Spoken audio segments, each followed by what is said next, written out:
Hey everyone, and welcome to Aniki, the podcast about anime with two brothers. I'm Ben. I'm Jonathan. And this week, Hyouka 10, the 10th episode in the Great Detective Show. Yep. But no Jojo this week. No Jojo. We have decided to take a break off of Jojo after Phantom Blood. It will pretty much only last this week. Instead, we watched a bunch of episodes from the new season. Yep. So this week we pick up where we left off with Hyouka and Oreki having been spirited away by the official Hime cut Irisu. Yeah, we got confirmation that this is a true Hime cut. I told you, I know my Hime cuts. Don't you question me, boy. Yeah, we did send a side-by-side of Chitanda and Irisu to the king of all Hime cuts, Dan Kim, and asked him what was up. Yeah, he agreed with me. I will say, in my defense, though, when I asked him specifically, do they have to have the straight bangs or the side flaps, he did say neither one of them was a complete Hime cut. I mean, it is true. That is fair, but the... we would have to breed them together, he said. Yeah, well, pretty much if you have the side flaps, it's like pretty much instantly Hime, whereas there are lots of hairstyles that have straight bangs that are definitely not Hime cuts. Ah, I see. Because you could go with a flapper bob. I mean, that's got straight front bangs, but definitely not Hime cut. Now That's add true. the side flaps onto that, boom, instant Hime.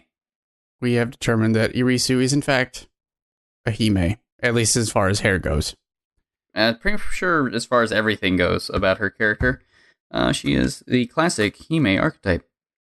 So Irisu has spirited Oreki away to a super fancy tea place, and he is not at all comfortable with this. Yeah, I like how we get back to the show, and immediately he's like, I didn't think you meant like tea when you asked me to tea. I thought we were gonna go to like a cute cafe like Chitanda, not high tea.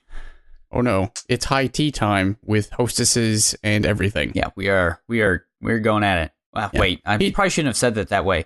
We are heavily invested in this tea. He tries to be polite to her because she's paying for his tea and everything, but she tells him straight off the bat, you need to dispense with the pleasantries. Yeah, no, this is no lie zone. And you need to tell me what exactly was wrong with the 3 amazing detectives that I gave you last time. Yeah, they're brilliant detectives.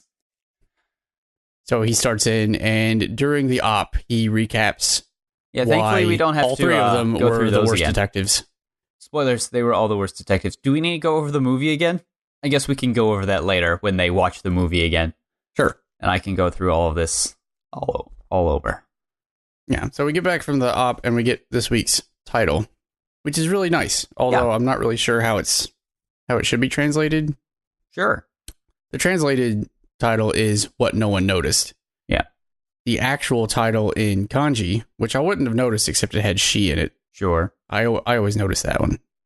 It's a Bani no Shikaku, which literally means the blind spot of 10,000 men. Oh, nice. I like that. That's a good literal translation.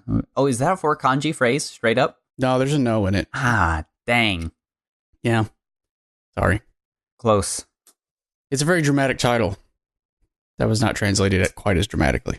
So Irisu is annoyed with Oreki's explanation. Yeah, she lays into him, man. She is She's like, I didn't expect much from you, and now here you are rejecting everybody's theories, which is just as I expected. Yeah, she is full on like Empress mode here. She knew what was going on.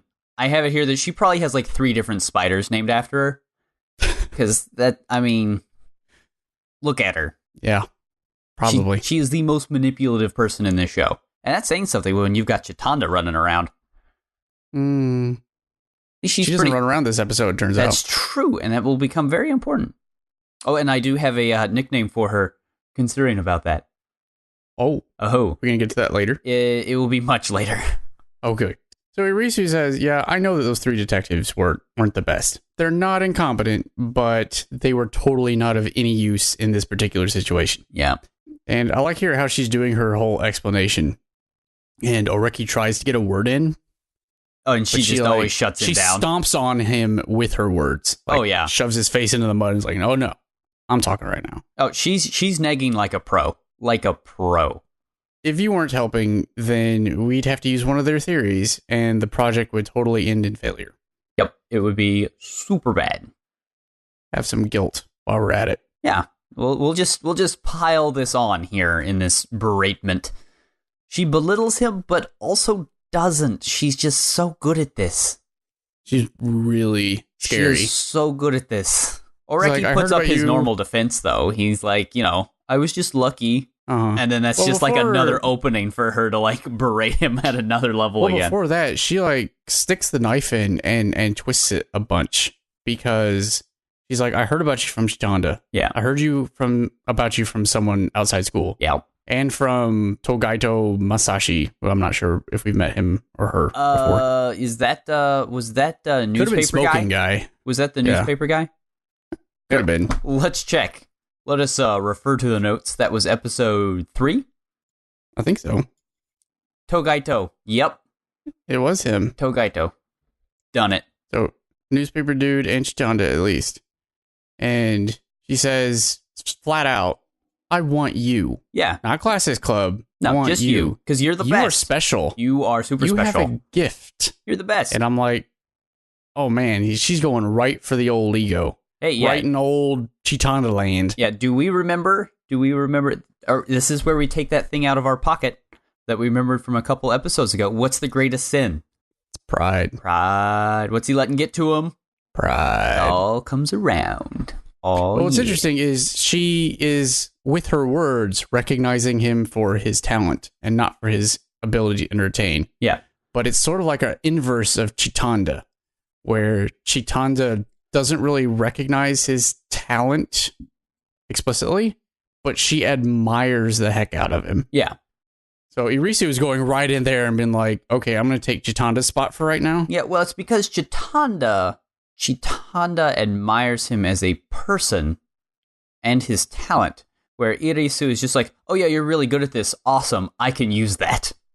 Oh yeah. That's the difference here. She recognizes his special contributions. Something. Oh yeah. Mm-hmm. But yeah, you're right. He does try oh well, I'm just lucky. But she does not let that pass. Oh no. She uses that as an opening because she's an old pro. She may have done this once or twice. She's like, let me tell you a story. There once was a girl in sports club who was always a bencher, and she practiced every day. But everyone was more talented than her. And there was a prodigy who was named MVP at one of the matches. And when they were asked what their secret was, she said, I'm just lucky. How do you think that bencher felt after that?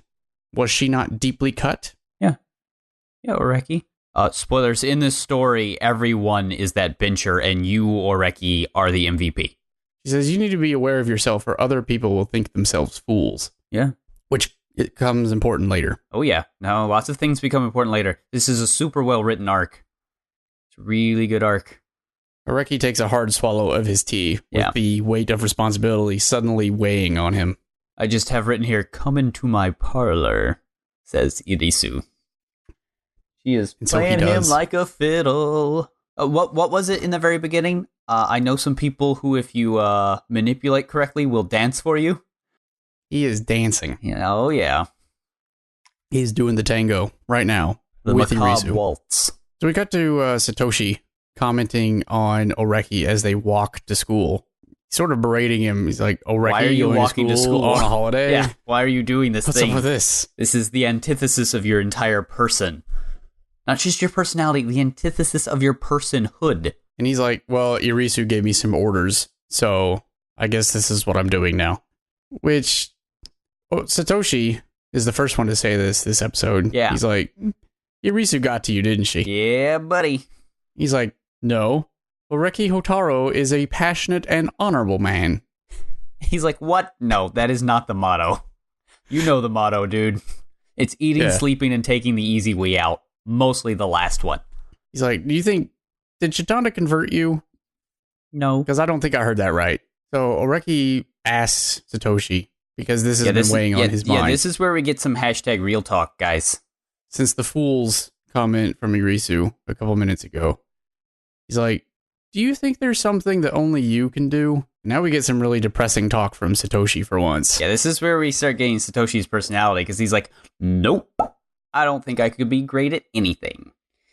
Satoshi views himself as too flighty to ever get great at something, even being like a big Sherlock fan. He's like, dude, if Ibarra wanted to at any moment, she could be way better at me and know more about stuff than I do. He says that he only is good at exploring gateways of multiple genre, and getting a stamp on the pamphlet is the best I can do. And that sort of hits home for me too. Yeah, it's just like I don't have enough. Yeah, don't have enough passion to go super deep on this, but I'll have my fingers in many sinister soups. And Oreki even doesn't like how this sits with him. Yeah, he's like, man, super optimist friend over here is suddenly being super down. Yeah, so he does something Debbie that's Downer. really out of character, and he tries to encourage Satoshi. He's like, I think you could be an amazing Holmesian. What are you talking about? And it's like the stiffest thing. Like, he knows he doesn't even quite know how to cheer up Satoshi. He's not built for this. He's not a people person. No. But Satoshi knows what's going on. Yeah. And he's like, there are things I'd actually be more interested in than being a Holmesian. Yeah. But honestly, I'm jealous.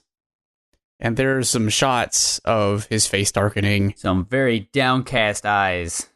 And him riding his bicycle away down to the school ahead of Oreki. And Oreki is left there with his fool's comment. He should have kept his stupid comments in his pocket. Should have. Didn't. So then we cut to Ibarra, who cannot handle what is happening right now. Yeah, this does not compute in Ibarra's brain. It's like, Oreki is here on a holiday all by himself, all on his own accord. This portends the coming of a great storm. Yeah, this cannot be good. And again, he lets the cat out of the bag by saying he actually wants to solve this mystery. And Ibarra's just like, so Irisu has gotten to you somehow. I see how it is. He's like, no, that's not it. Oh, hold on. News alert. We get a drunk Chitanda update. Chitanda is not in today. She is hungover due to those chocolates. Those were She's the only person in the world that can get drunk off of these tiny chocolates, and so drunk she gets a hangover due to these chocolates. I want to buy some of these. Where do you get these chocolates? Yeah, I think your original theory was correct. There's just chocolate-covered whiskey. Yeah, there's just chocolate-coated whiskey. Somehow they've managed it. So that meant she would have had like 10 shots of whiskey yesterday? I think so. In the space of an hour? Yeah. 30 minutes, because we saw most of that conversation in real time. Oh, that's true. She's a pro. Yeah. She downed those guys. She didn't drink water, though. She should have thought of that. She just had the chocolate. I don't think that helps with the hangovers. Evidently not.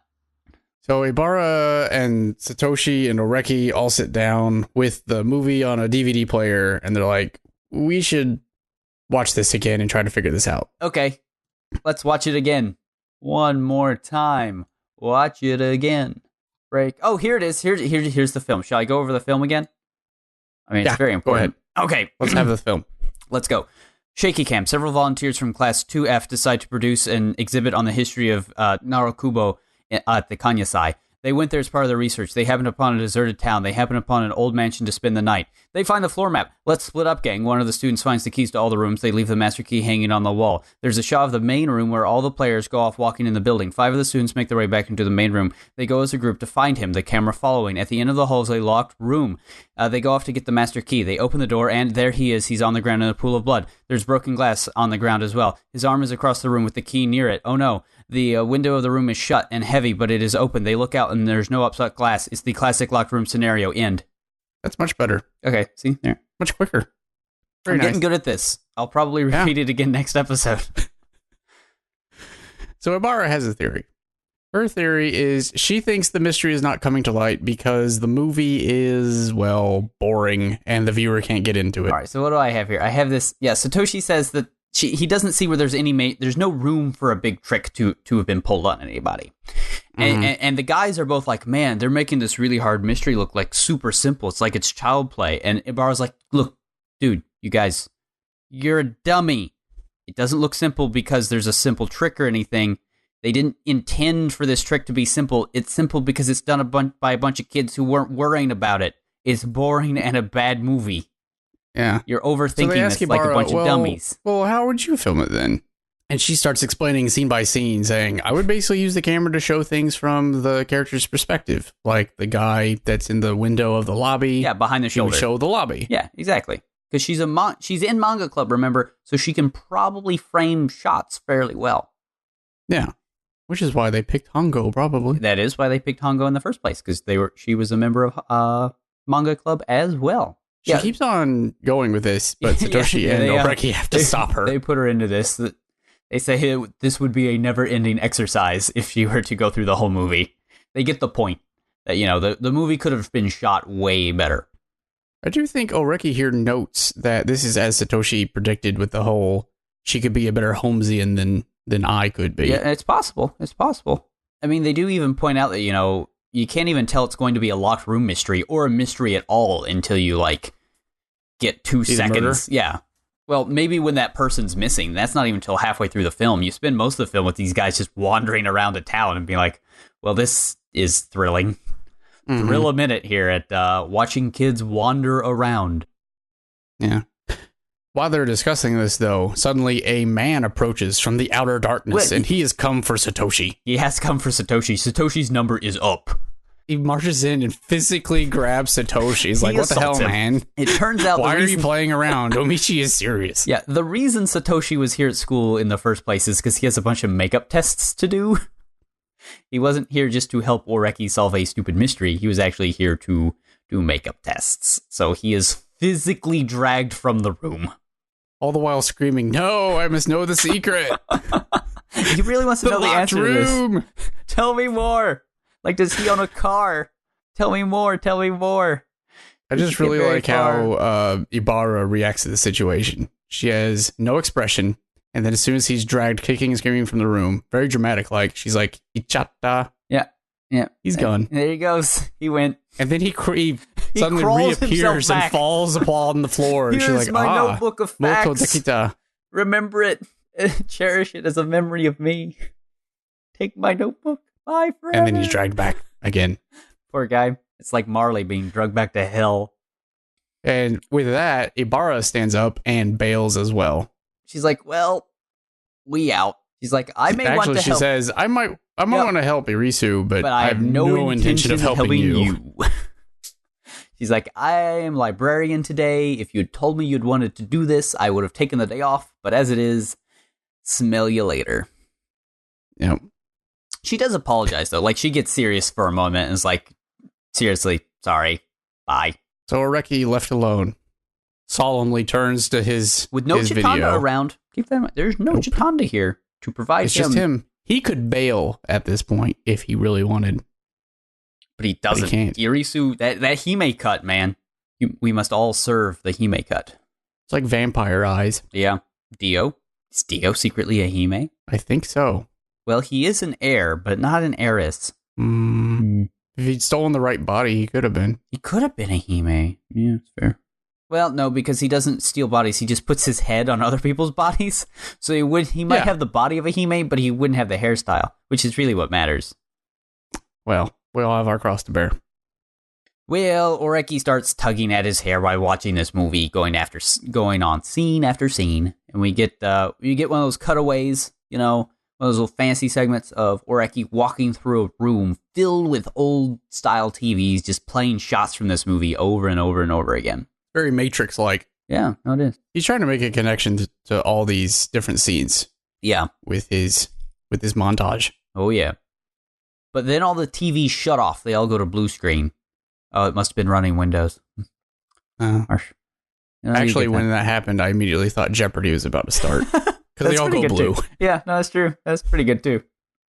Your answer from now on, Oreki, you have to answer all these mysteries in the form of a question.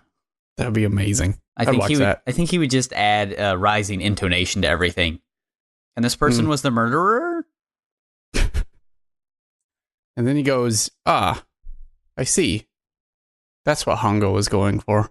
Yes. Now, again, going way back a couple episodes ago, what did he say would be the definition of pride? if he could figure out what he thought other people intended. Mm-hmm. Ooh, them deep cuts. Man, this show is good. What? It's a good show. So then we get the break. Yeah, and we come back. We cut to Hime rather than Hime cutting. Oh. So Irisu has come back and asks him if he solved it. He nods knowingly. Actually, though, I timed out here. Yeah. I said, okay, before we start getting any Oreki theories, I want to see if I can figure it out. Lay it on me. What was the Ben theory? That's really bad name. I should have a better name for that. My guess at this very point was, I had two of them. The first one and the main one was, I would guess that the arm and blood are not useful at all. Okay. They were added by the staff when Hongo wasn't around. Okay. But with the extra blood for no reason and the prop guy being very full of himself. Yeah. So my theory was the guy went into the room. Okay. Which guy? Kaito, the victim. The victim. He walked into the room. Okay. He had an accident. Okay. And then the remainder of the time was going to be the students accusing each other when no villain actually existed. I like that. So it was going to be more like a psychological play. Okay. Then I said, but if there must be a villain, it could be that the kid had the key in the door when he was attacked and it was pulled out as it was being closed. Now, both these theories are apparently wiped out later. Yes. Though that's before we did anything, I wanted to at least get that down. No, I like that. But then we get Oreki's solution. Oh, yeah. Here we go. Are we ready for this? We are ready for this. I've got paragraphs. So Oreki says, of course, that the key to the whole thing was, of course, the locked room itself, since the room was a pun. seared. Oh, is it? Oh, yeah, because it's the key to the locked room. It's the key to the room. Yeah, it was locked. Yeah, see. They must have used the door to get into the room because, right, there's no upset grass. The hallway that was also in the room was completely blocked off with junk. So, impossible. Yeah, the door was the only point of ingress.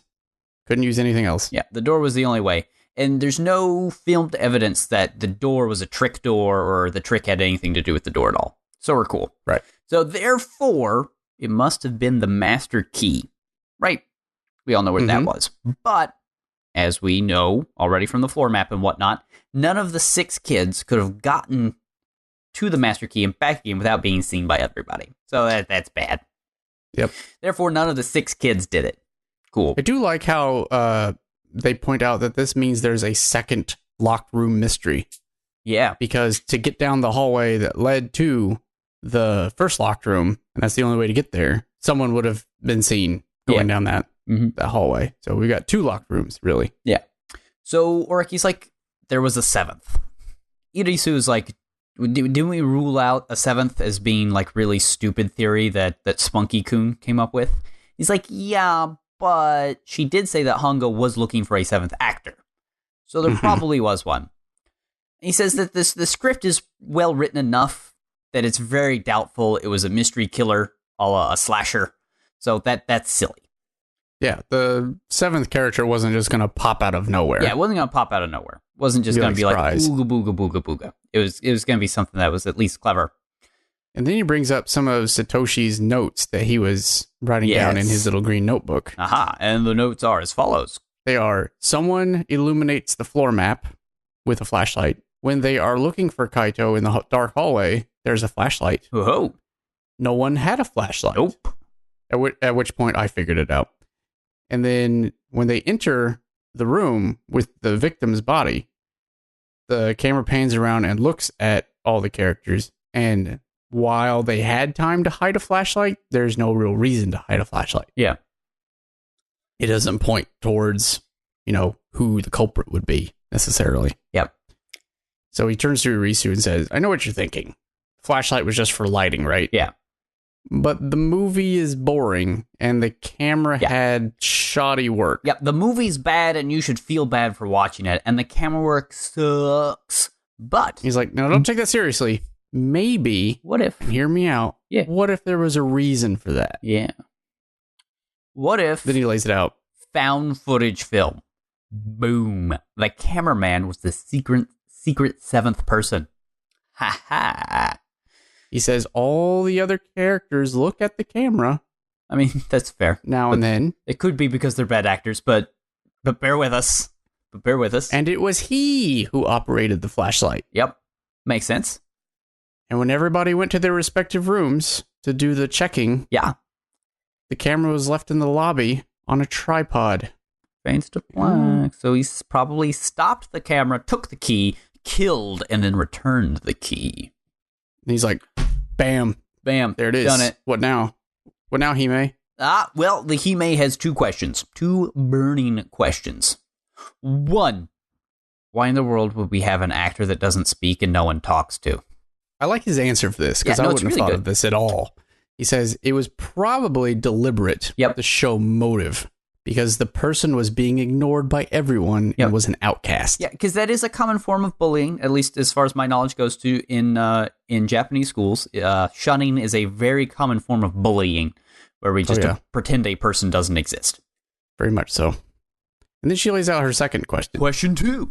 Why did it take so long for the others to figure it out? They would immediately the person who was all alone in the lobby. At this one, Oreki smirks. He was waiting for this one. He says, as Sawaguchi said, that's not important. We don't care. It doesn't matter if the stage characters know who did it. Nope. It only matters that the viewer doesn't know. Exactly. That's why there's no detective character. Yep. Because the culprit was obvious and no one needed to narrate any of the deductive reasonings. Yeah, the kill was so obvious to the characters, we don't need somebody to come in and j'accuse someone. And then I like this bit because there's a bit of silence and Oreki sits there and nervously squirms in his seat, waiting to hear how Irisu has found him. The Hime thinks, the Hime accepts, and the Hime is pleased. It's like, you win. Yeah, that seems right. There's some loose ends, but that theory fits everything that we have on the film. So, high fives. High fives all around. And she's told, again, that he has a gift. You have a gift, and a for talent once, unique to you. He takes the compliment. He does. That's something. Uh-oh. There's some shipping going on. Ooh. I do like my Himes. Chitanda Oreki for life. But she does give him a present. She says, you can name the movie. Yep. Because all the other names of the movie were terrible. Yep. And what does he name it? He names it the name of the episode. Yeah, what no one noticed. See, it works on a lot of levels. The blind spot of 10,000 men. Yeah, because the kid was ignored, so it works on that level, and nobody noticed the 7th character. It works on a lot of levels. It's really good. I like the next part, though, because Oreki walks outside to go home, and there's a baseball happening outside, and someone hits the ball, and he says to himself, home run. Yeah, back when Irisu was, giving him a handshake and a thumbs up, perhaps it was Soft Castle McCormick this whole time. Oh. Well done. Soft Hime, and there's got to be a good way to do that, but I don't know what it is. Oh, well. We have some time passing series of fast cuts to show us that school has started back up again. The kids are super getting ready for the festival in October. The Bunkasai. Yeah, the Bunkasai, or the Kanyasai, depending on what we want to call it. And Oreki goes to the club room, and he finds everyone's backpacks and a cactus for some reason. Yeah, well. But no people. No people. But there is a note. It is from Chitanda. It says there is a screening of the finished film, finally. Oh, boy. So go to the AV room, and you can see the movie that you wrote. You fixed. You fixed it. Well, Oreki walks into the AV room just as the twist is happening, and the whole room is like, huh? The characters turn to the camera and start accusing the cameraman. Like, immediately. Right after where the old film ended. Why did you do it? And then you see the cameraman's hand, and it's suddenly revealed that, there's the 7th guy. Yeah, exactly. Everyone really likes this. Yeah, they're like, wow, twist. Hongo was a genius for come up with this trick. This is a really good trick. Oreki tries to keep it cool. They're in the back. He's just sort of hanging out, being like, yeah, it's cool. The other detectives come by and praise him. Well, except for Seal. Captain Reddit. He's like super upset about this. You're the worst. Jerk face. What a ponce. No, he takes his leave. Everybody else leaves the room, and we're left with just the gang and their reactions. And their reactions may be surprising. Satoshi walks up and says, yeah, that wasn't bad. I liked it. Oreki's like, what? What do you mean? Wasn't bad? You liked it? It's okay. I liked it. Ibarra walks up and is like, so had you been thinking about this since you first saw the movie? He's like, no. He's like, really? Huh. And then Chitanda has something to say. No. She's like, you've ruined it. You ruined it. This was the moment. This was Go ahead then. This is when Chitanda, because she's returned. So Chitanda? No, I have to veto that one. You have to Chitanda? No. How about Returnda? There you go. That's better. Okay, Returnda. Okay. I had Returnda first, and I was like, nah. Or Retanda. Or for Chitanda having returned. Maybe if she was in an atrium or something. Yeah, maybe. One good turn return deserves she has another, something to say. Yeah. He's like, oh, Oreki-san, and he makes this face. Yeah, she's like, here we go. Here we go. Finally, the praise I deserve, he thinks to himself. Not Is actually that in the face show, that but he makes, because it looks more like in his mind, she's been replaced by Irisu. Oh, I think. Oh, because I hope not. He's seeing her a little bit as an annoyance again. My ship. Your ship will come back. That's true. But as soon as he makes this face, she's like, I'll tell you later, and she runs out of the room. Yeah, it's like, poor, she's probably crying somewhere. Yeah, Satoshi is like, well, pretty cool that you figured it out, Oreki. That's nice. The Empress is surely going to be impressed, and it's nice that the movie's done, and I think a lot of people will enjoy the twist. So that's cool. Bye. Yeah. Yep. Out. And Ibarra's like, Oreki, can you come over? I need to ask you a question. He's like, yeah, okay. She's like, did you come up with that twist? He's like, yeah, no, I came up with the answer. You came up with all of the answer? He's like, all by yourself? Yeah, probably. He's like, yeah, probably. And she's like, what about the rope, dummy? He's like, oh. Yeah, you remember. And then we get roundabout. Basically. That is a perfect place to insert to be continued with roundabout. What about the rope, you idiot? Because remember, Captain Reddit was like, she asked for a rope. Hongo needed a rope that wouldn't break when people hung from it. That's true. And, well, there is no rope in his solution. It wasn't. What a dummy. He's so stupid. All that hubris. All that pride. All that pride, man. He thought he had it figured out. See, this is what happens when you don't have Chitanda around to ask all of her inane questions. Is he does take the lazy way out. I'll be honest, I was a little disappointed that when he comes back to school, we have the school's back in session montage there for a second. I initially thought that he was going to Chitanda's house to tell her what he'd come up with. That would have been nice. Yeah, she probably would have pointed that out to him if... Oh, I'm sure. If anybody had been in that room. What about that rope? Well, the rope. This is what happens when you rely on yourself. And while you're at it, can you go get me a bottle of Jack? Yeah.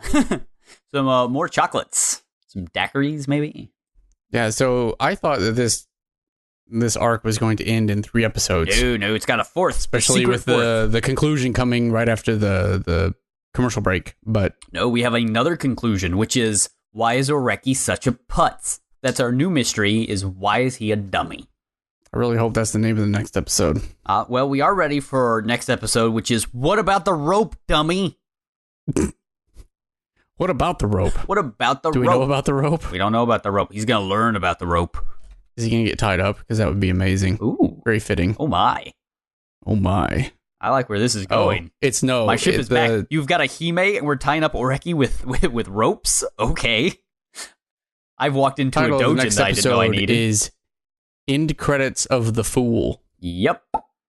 Who's the fool? I like that. Spoilers, it's Oreki. He's a dummy. Oreki's the fool. Should learn to trust his Chitandas more. Yep. He needs to be more Kini Narimas himself. Not think he's got all the answers. What was your favorite part of this episode? A lot of great parts. I mean, I like all the callbacks where you like really see what we were getting at with the pride conversation a couple episodes ago. Favorite part might just be the end where Ibarra is like, "Yo, what about that rope?" Because that's actually how she says it. She's not like super loud about it. I've got the idea of roundabout playing right there. I can't get it out of my head. I know, right? It just fades to sepia and roundabout plays. Yep. But I mean, she doesn't actually yell at him about it, but she is super like, dude, you forgot about the rope. He's like, Just that look of shock. Yeah. So I think, well, yeah. I mean, I guess Ibarra is sort of no. Ibarra's the best, not MVP. I'm cool with that. Mm-hmm. All right, your best. What was your best?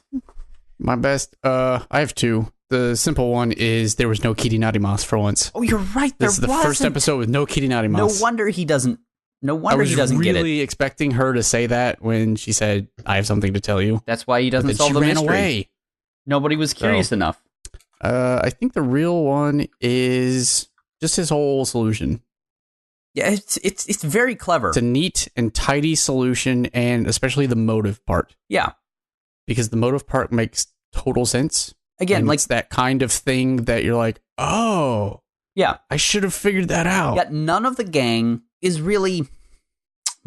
What's very clever about this little arc, right, is he comes up with a really good, clever solution. He does. And the gang is like, yeah, no, that's a pretty good solution. However, especially as we get into next episode, we see one of the reasons everybody's disappointed is because that's a great solution, but it's not the solution. Doesn't take everything into account. Yeah. And it's a solution that he came up with all by himself. Yeah. Like, again, it's super clever. It takes most of the facts into account. It explains all the facts that are presented in the film itself. But he did it all by himself. He didn't have any help or even any bouncing off of ideas with the rest of the club. Yeah. So maybe his special gift is not necessarily his own brain, but the fact that he can use his friends. It's all about friendship. I mean, it is. And siblings. Have kids, Japan. That's also true. Very important lesson. What was your worst? Worst. No Chitanda. There was no Chitanda. Except at the end, and then she runs away because Oreki hurt her feelings. Mm-hmm. That's the worst.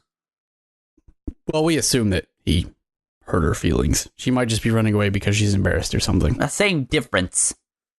He made her feel bad. What's your worst? The super hackneyed cut to baseball home run, and he'd be like, yeah, scored it. No, that just sort of drives home his hubris. Haha, drives home. I get it. Yeah. Chitanda getting a hangover due to chocolates. No, that's pretty funny. The fact that somebody very loudly says Jiboon Wo way back at the beginning of the episode. Do they really? Yeah, they do. Back when we're doing the real talk with Satoshi and Oreki. I think Satoshi's like, Jiboon Wo, and I'm like, Jiboon Wo. I'm really into it. Actually, I like most of this episode. It's a really good. This arc is super good. Any bad parts? The only thing that I felt was left hanging, besides the rope wall, was the cactus. I didn't understand why there was a cactus. That cactus is a very important part of the crew.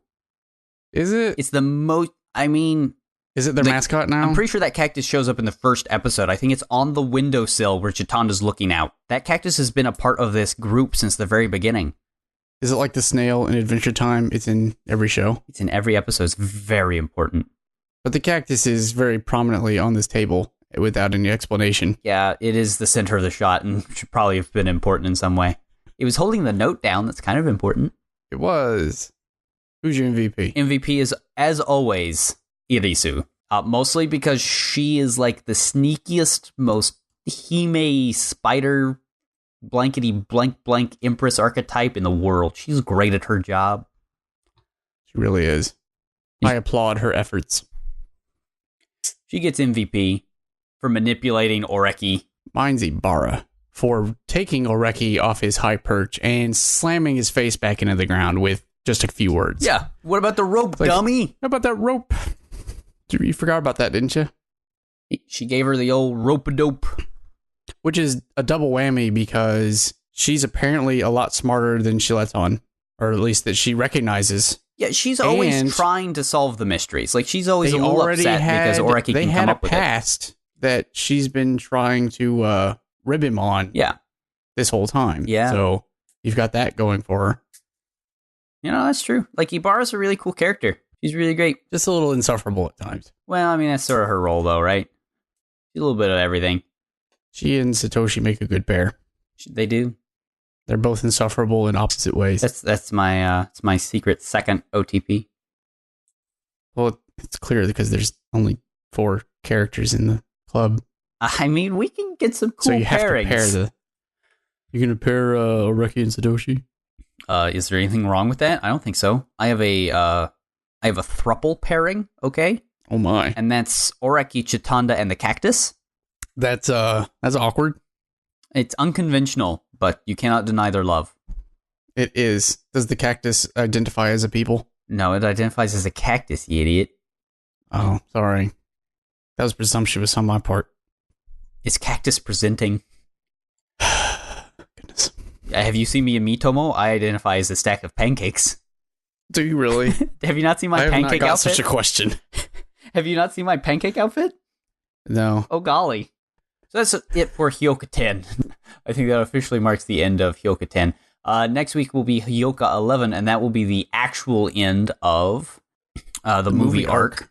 And then we'll watch episode 11.5, which is going to be a throwaway filler episode with them at a pool.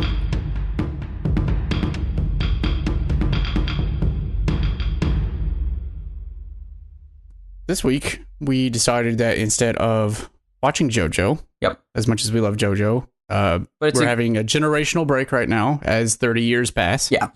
And we decided instead to just go over our initial impressions of some first episodes from this spring's list. Yeah. Which we went through last week. Yeah. And we decided to watch a couple of them.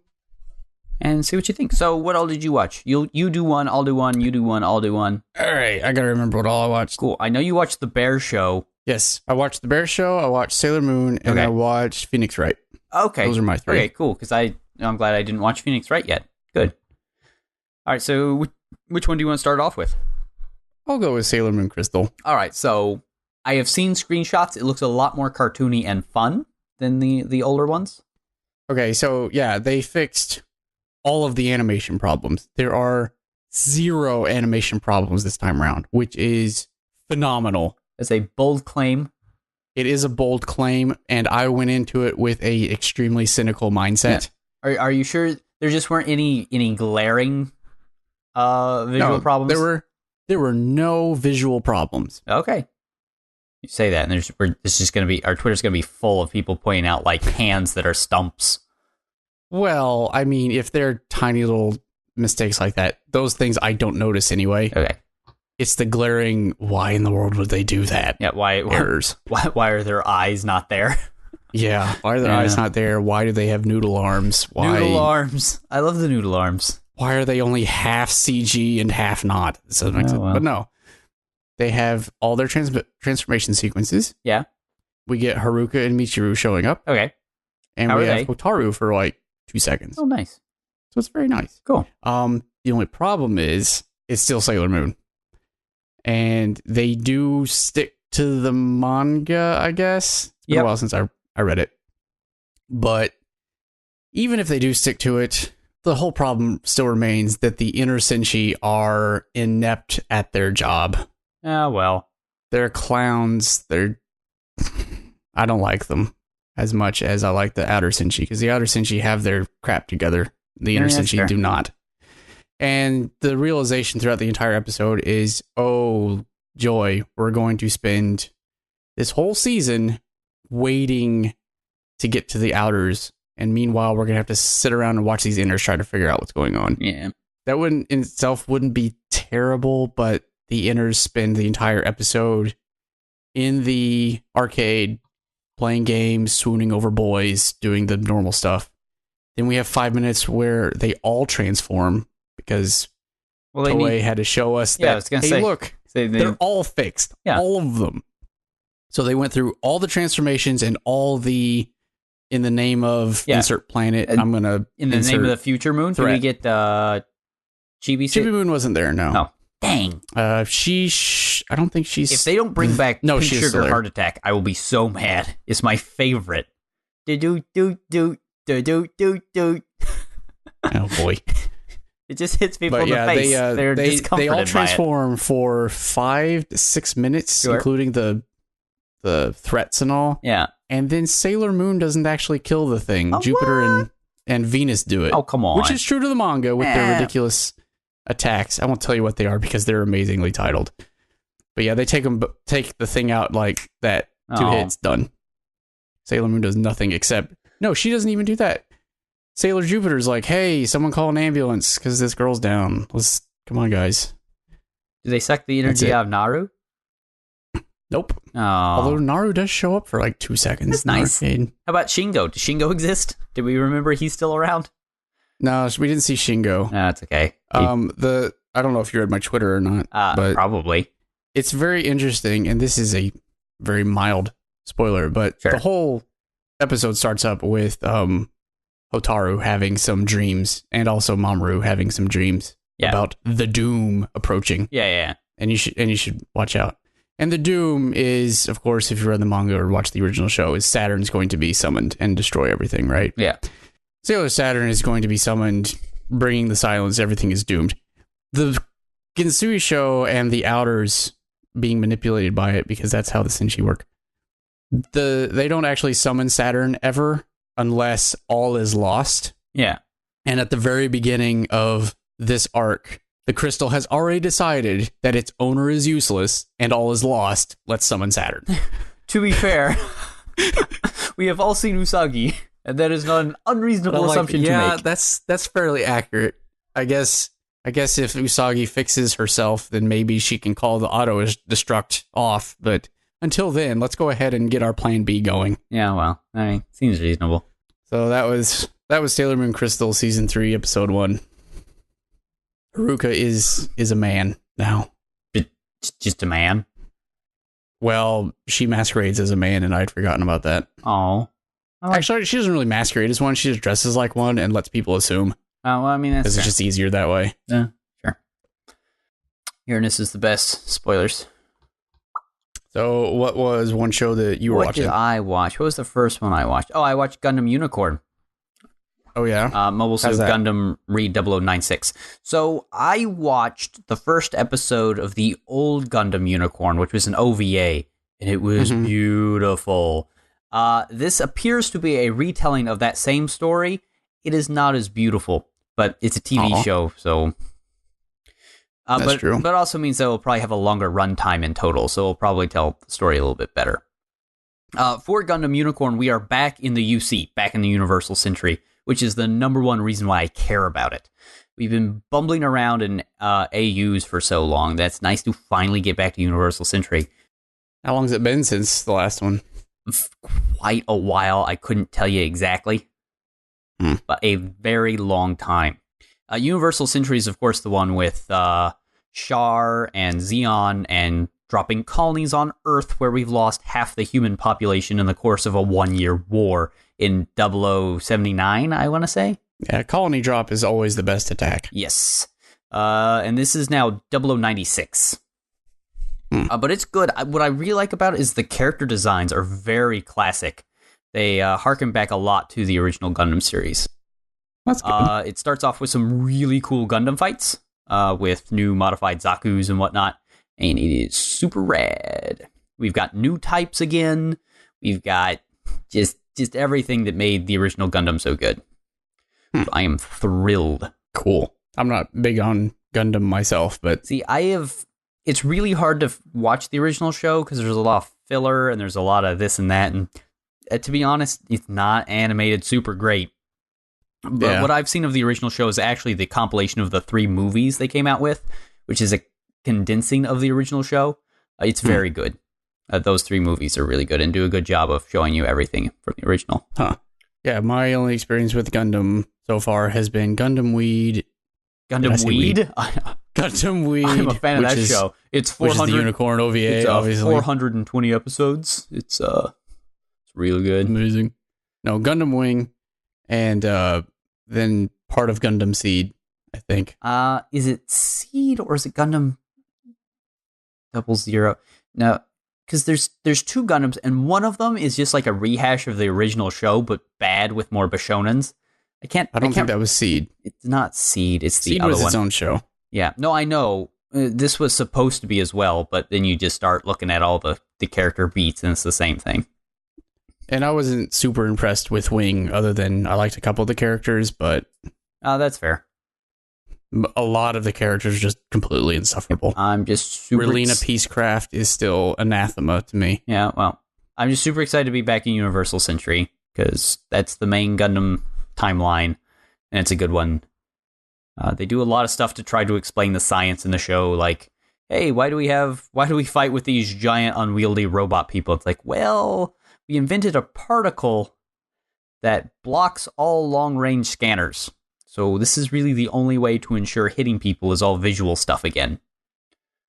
Interesting. Yeah. So they explain away, like, why don't we just launch missiles at everybody, or, target our lasers at people? It's because you can't. They have it's called like a Matryoshka particle or something that blocks that jams all long-range scanners. So the only way to fight is to get up and close and personal. You can do some targeting, but it has to be very close. That's one of the reasons the new types are really, really good, is because new types are like minorly psychic and can sort of do that all in their head. That's odd. Yeah, well, welcome to new types. They are a very vague concept. So neat. So I'm excited for that. I will watch all of that because I'm sure you will. It's Gundam. Gundam. And then I watched an episode of Kumamiko. Yes. Tell me about Miku. Have you seen Kumamiko yet? I have not. I don't think it was on... No, it's on Funimation, so that is why. Oh, delightful.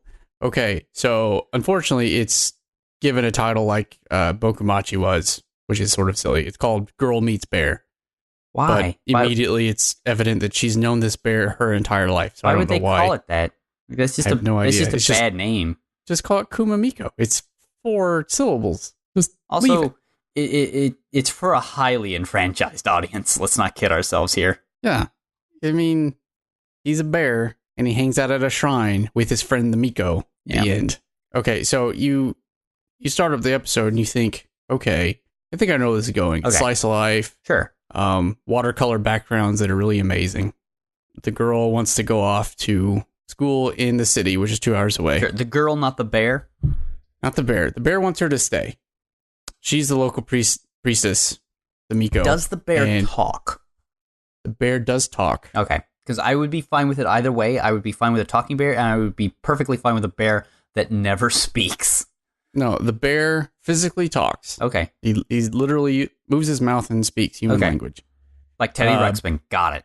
Just like Teddy Ruxpin. And he doesn't want her to go, and he tries to convince her to stay, but she thinks that there's nobody in town. She can't even get cell phone signal out here. It sucks. Let's leave. So at that point, you're thinking, okay, this is still slice of life. It's probably just going to be boring. She's going to learn some lessons. But then some interesting things happen, and mostly with the local village kids showing up. They've all turned 9, and the wildlife expert of the village has brought them to the Miko Shrine to tell them the real story of the founding of the village and to initiate them into proper villagerhood. Okay. So they're proper villagers now. And I cannot tell you what the origin story is without spoiling your enjoyment of this episode, but it may involve sexual harassment. Sexual harassment. Panda. Yes, except it's bear. Except it might be bears. Just normal bear. It might just be normal bears. It went in a direction I did not expect it to go in, and it's hilarious. I'm down. I'm down. It is a seinen comedy. I forgot it was seinen until I checked again, and yeah, it's not really a kid show. Okay, but it sort of bills itself as, look at this cute, adorable kid show. Bears with a bear. So it's adorable. Oh, so what you're saying is basically this is Revenant. Revenant? I don't think so. You sure? Okay, fair enough. Mm-hmm. It doesn't go quite that deep. Okay, fair. It's just a little on the raunchy side. Aha. But yeah, you should definitely watch it. It's worth your time. All right. Yeah, maybe. What else did you watch? I watched Joker Game, or as I like to call it, Hot Noir Boys. Ooh. Continuing the hot boys genre. Instead of hot boys playing basketball, or hot boys swimming, or hot boys playing basketball, or hot boys being magical girls, we now have hot boys that are spies. This is by Production IG, and it is super atmospheric. It's about a bunch of men in late 1930s Japan who are spies. And it hits all the right notes for a great noir story. It's hard to talk about it all without spoiling stuff because it's very sort of like mystery oriented and, backstab and double crossy. But centers around a school for spies that has 8 graduates that are not yet ready to go out on full missions, and the military's liaison with them, who is not a spy but is checking up on them for the military itself, because nobody in the school is actually military grads. Yeah. And he has to be the sort of liaison for them. And we start up with like at least a 2-episode arc. It has a 1930s weeaboo in it, and that's pretty cool. Interesting. Didn't know they existed then. Well, it does. They're like, he even prays to the emperor. He is a complete Japanophile. But it's really good. Yeah, I would watch it. It is super nationalist. Solid. Yeah, It's very interesting. I'm surprised it got made because, again, like, Japan does not like to talk about the war. Really does not. They really don't. But this takes place right before World War II really kicks off. Like, it starts with them starting to invade parts of China. So they don't want to talk about that part at all. Well, that's what we're going to do. It's really weird. So it's going to be a very interesting ride because they don't like talking about this stuff. That is interesting. They don't like to talk about how, Japan's government got really crazy and corrupt about that time.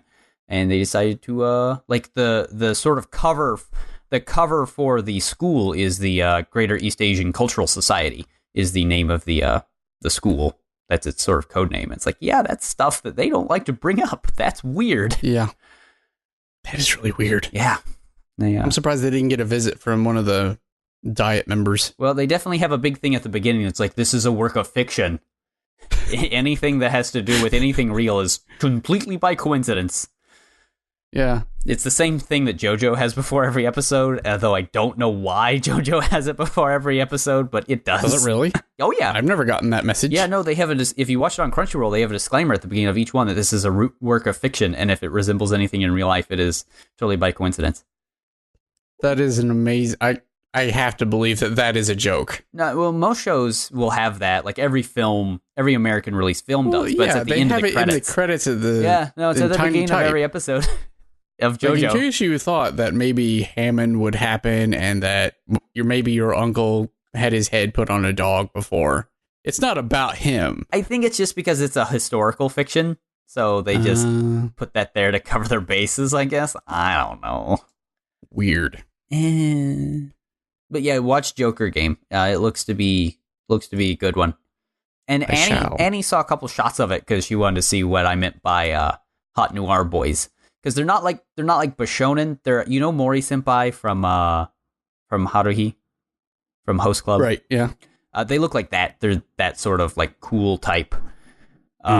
Annie says they look a lot like Persona character designs, so that might have the same character designer as the Persona games. Don't quote me on that because I don't go that deep on these shows, but I can see it. So the character designs are very Persona-y, which means there's a giant phallic chariot as one of the characters.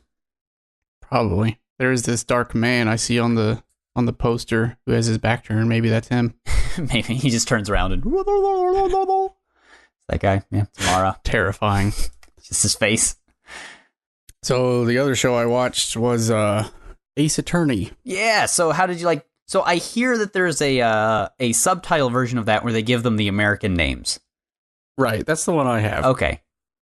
I think that's fine. Which confused me for a minute because they kept saying Naruhodo, and it says Phoenix, Naruhodo. Right? Like, but it says right. Oh, I see. Yeah, it's because I'd forgotten that's his Japanese name. Yeah, I think that's fine to do. We're so used to the American names for that show. I think it's fine for the subtitles to give them the American names. Work in American at all. Yeah. So like Naruhodo, of course, means oh, I see. Yeah. Of course. Yeah, the game is super punny and none of those translate to English, so you might as well switch all the names to the American one so you can get some of the puns to work. Yeah. Which is why it's Phoenix Wright, because he's always what? He's right. He's right. Yeah. See. Somebody thought it was clever. I watched clever. the first episode, and it doesn't look super well animated, but that doesn't mean it's not fun. It's not. Have you played the first game? I have not. Annie has. Annie's a big fan. I Okay, Haven't gotten big into them. the first episode is a shot-for-shot remake of the opening scene from Phoenix Wright. See, and I'm okay Ace with Attorney. that. I am okay with that. I would be okay with that too, but it's almost Too stiff? just the scene animated. Okay. It's not, they haven't added anything. Yeah, that's fair. They haven't taken anything away. I don't feel like they've improved anything. It's just, I mean, they've got the text in the little bubbles as well. They've got all the sound effects. They've got the movements. Of course, you have the objection. I can't knock them for that. You have to have the objection Yeah. or What's it's the not point? correct. But the character designs look like they've been pulled right out of the game data files. It's almost a little too direct. It's too direct. It looks too much like, hey, it's the game, but we animated it. Yeah. Instead of you don't have to play it. We could have made this a game and you could have played this. Yeah. But instead it's on TV. That's reasonable. I'm Reasonable not complaint. impressed is how I'm summing that up. That's fine. I don't Excuse me. know if I will continue watching it. It's a kid's show. Yeah, I mean, yeah, that's reasonable. I was sort of expecting something more for like teenagers-ish. Yeah. I wasn't expecting like seinen 30-year-old stuff, but It's Monster, but with these character designs. that would be amazingly So awesome. it would be the best But worst. that's not what it is. Yeah. Yeah. So we'll probably give that a pass unless the wife wants to keep watching it. All right. That sounds thrilling. What else did you watch? So, true to my word, I did watch Bakuan. That is the cute girls riding motorcycles. Not Rolling Girls? No. There is an audience for this show, and I do not believe I am among them. This is more niche than I thought it would be. It is less slice of life and more, if you know about motorcycles and you want girls to touch each other inappropriately, then you're good. So is it like the Zen and the Art of Motorcycle Maintenance with Moe? I guess I've read that book, and it's not really like that, but sure. I will give the show props for having a character that's basically the Stig with ponytails, who doesn't talk and wears a motorcycle helmet, and that's a pretty good gag. But I like that.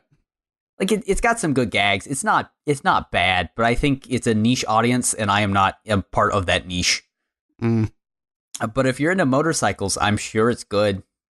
I mean, it had Motorcycles gags. and cute girls. Yeah, it made me laugh, but it was less. You know how a lot of those like moe hobby shows, like it's moe. Like there's not really anything very untoward happening in the show. With most of those shows, though, they're usually like half episodes or even 4-minute episodes. Like what is that one? Will to Climb or something? Yeah. Where it's like short. Yeah, they're like really gaggy. super short. They're pretty they're like gaggy, four and comas. they're fairly. And the girls, they're the purity moe trope, right? Where they're like super innocent and whatnot. This is more fan servicey than that. There's a lot of blush around the thighs, etc., etc. There's lots of generous shots. One of the girls with blonde hair is, of course, well endowed. It does have breast jokes, so it was a little more. Do they have untoward a headless motorcycle rider? Unless you count the Stig. Oh, not quite. But well, I mean, does that character talk at all? no, she does not. Oh, so it could be Celty. Could be, but I mean, I'm down if that is Celty. It was less cute and a little more raunchy than I thought it would be. All that being said, if you like that sort of stuff, I mean, it's fine. It made me smile. It had good gags. Yeah, because when I think anime motorcycle girls, I think either Rolling Girls, I think Durarara, or I think MaiHime. And that's pretty much it. Why MaiHime? I mean, I guess there's a motorcycle in that. Yeah, because that one chick her thing is she rides a motorcycle. I mean, I guess. It's her thing for like half the show. Sure. Until everybody starts to die. Sure. And she's the last to die, I think. Yeah, and then they do a universe reset, which makes me really not like that show. Sorry. Ugh, hate that. Did you watch any other new shows? I did. I watched the new episode of Jojo. Oh. Diamond is Unbreakable. Oh, you mean Diamond is Unbreakable? Yeah, I mean Diamond is Unbreakable. The new hotness.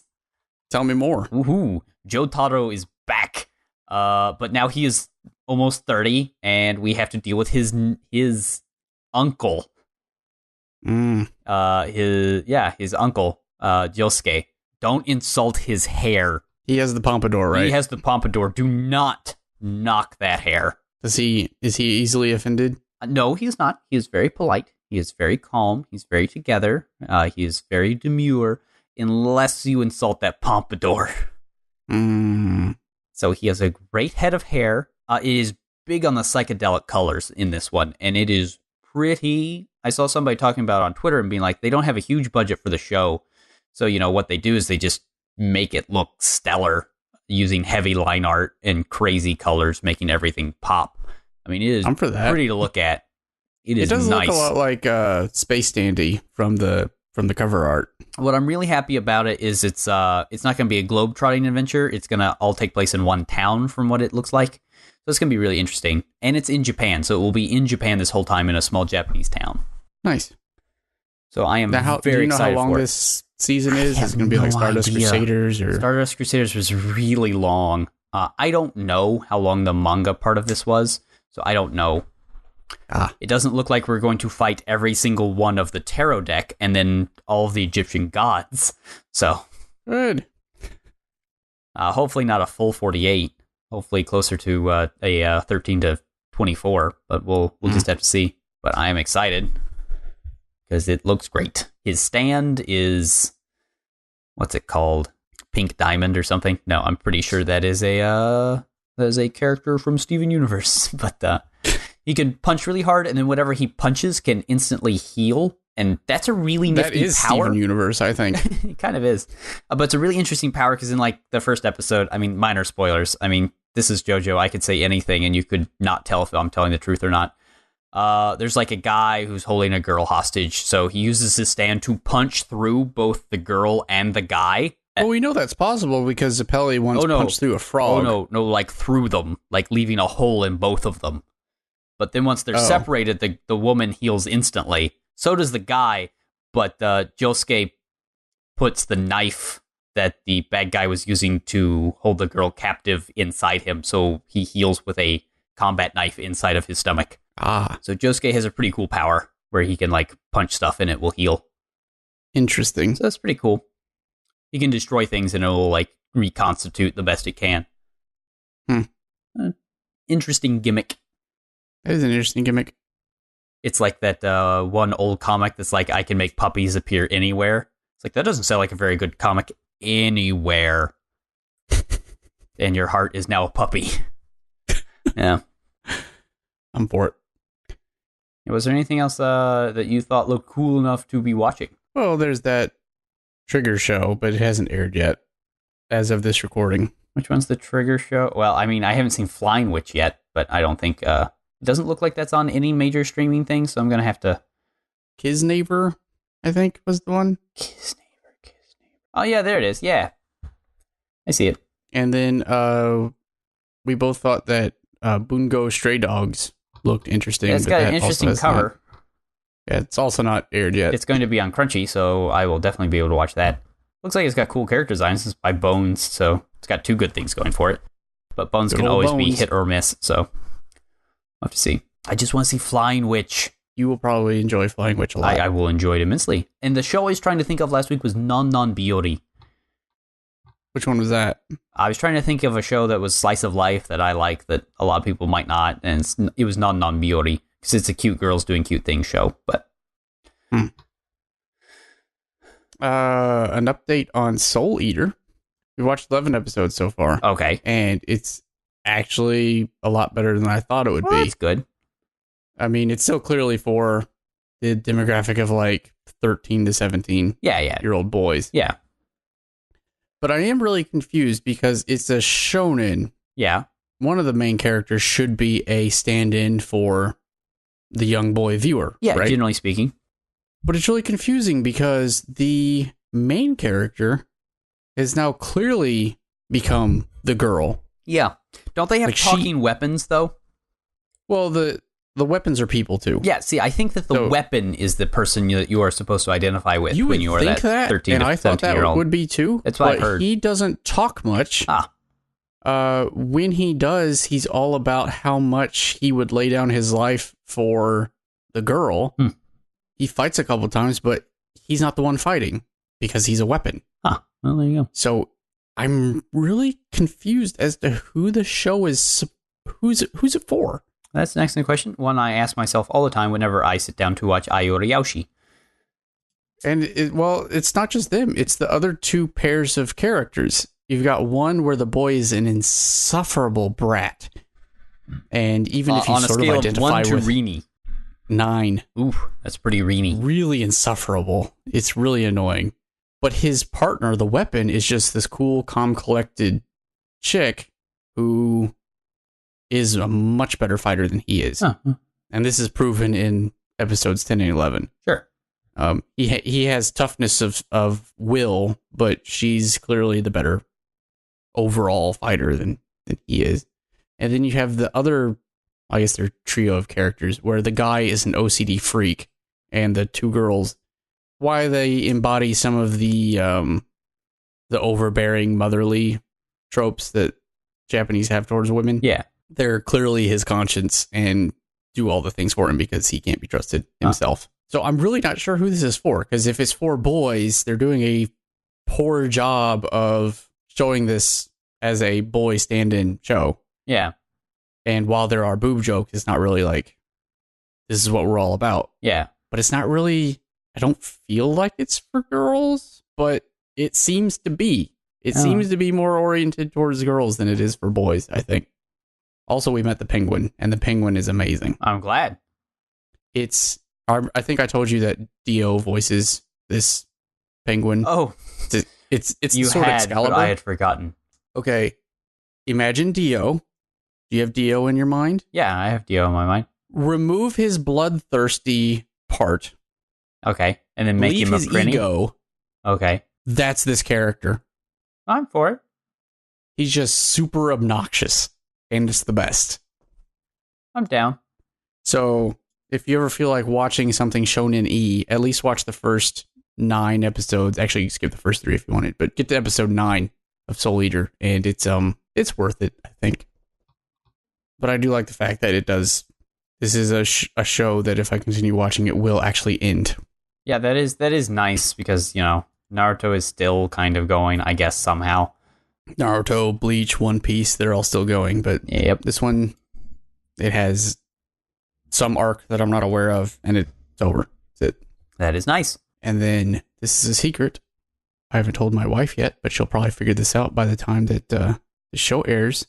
Penguin Drum. I like Penguin Drum a lot. It's weird, though. I know you do. It's really weird, but it's really good. I was first introduced to Penguin Drum 2-3 years ago. Maybe even more. If you don't watched like it, 2 episodes of it, so I've only got 2 episodes in ever. And what put me off was the somewhat incestuous nonsense that was going on. Okay. And also the fact that she has a transformation sequence that rivals all 5 of the Inner Senshi. She does. Combined. So it's a really good show. It's done by the Utena guys. Some people don't like it. Like one of my good friends really doesn't like it. And that's fair. If you look at Utena as sort of a deconstruction of like fairy tale princesses, which is actually it does a pretty bad job of that, but that's a whole conversation for another story. I believe that what is going on with Penguin Drum is it is supposed to be a breakdown, a deconstruction of moe in general.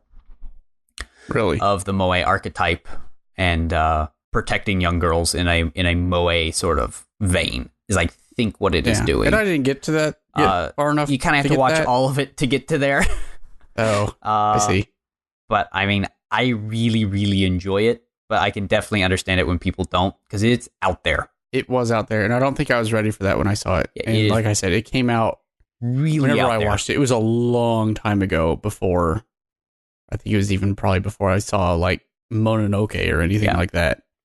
So yeah, it is out there, but it has a lot of stuff to decompress and But the moment you unpack. said an episode or 2 ago that there was a yandere that lives under houses. Oh my! It's like, I don't remember that part. Maybe I should watch this show again. She is a great yandere. See, I don't remember a yandere. She's except, pretty good. Is that just her persona when she's wearing the hat? Wrong girl. Oh, then I have not met her. She's pretty early on. She sort of quickly becomes the main character-ish. There's a lot going on in this show. Because Okay, so I'll tell you what I sort of remember. Okay. The last thing I remember, I think, was there were two brothers. Yep, that is true. Who went to protect their sister who's in a hospital. They do. They give her a penguin hat. Yep. She has a transformation sequence that is incredibly long and really detailed. Great. Rock all over Japan. I don't remember what she turns into other than she now has a penguin hat. She is the penguin princess. I have a picture of it drawn by Dan Kim here somewhere. I think it's in my copy of it. And then there's some not anthropomorphic penguins, but some sentient penguins that waddle around. There are. Yep, there she is. There's the penguin princess done by Dan Kim. It is in my copy of In. And that was it, I think. But I can't really remember anything past that. So there were no yanderes where I was. Oh, yeah. No. I don't know how well you can hear me, but yes, there is a pretty big yandere. She may or may not try to kill several people, and she might live under a house. But yeah. Neat. I like Penguin Drum a lot. So I have it on a hard drive somewhere. I know it came out with a Blu-ray release, and I really should buy that at some point. I feel bad that I haven't yet. Just like I haven't bought a Blu-ray of Mononoke yet. Does that even exist in the States? It does. In Japan, it's $360. Would you like to buy one? No. I'm so mad that they haven't brought it over yet. You know, they list the guy who worked on Penguin Drum as being the creator of Utena, which is fair. But, you know, he also directed a lot of Sailor Moon. Did he? A lot of Sailor Moon. Which arcs? I believe S. Ooh. You can double check that, but I am pretty sure that is correct. So next week we are totally going to cover both Hyouka 11 and Jojo 10. Now we're out of sync. Now we're out of sync. Although we'll get back in sync because we'll have Hyouka 11 and a half. Yeah. And then Jojo 11, and then we'll be back together. Yep. So I guess that's it. Until then, go buy and watch Penguin Drum. Or something. Yes. Go buy anything. Make capitalism work. Hey everyone, thanks for listening. If you'd like to get more info on anything we talked about, check out the show notes or the website at aniki.fm. You can also get in touch with us to ask questions, make comments, or tell us how wrong we are. We're on Facebook and Twitter at Aniki Podcast. You can also email us at podcast@aniki.fm. And if you have a minute, please leave a review on iTunes or Stitcher. We really appreciate your support, and we'll see you next time on Aniki.